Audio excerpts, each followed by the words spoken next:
सावन हे सखी सर्व सोहावन।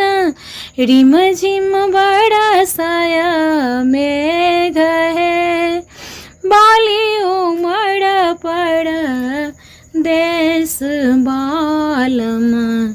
जियब कोना धार है बाली उमड़ पड़ देश बालम।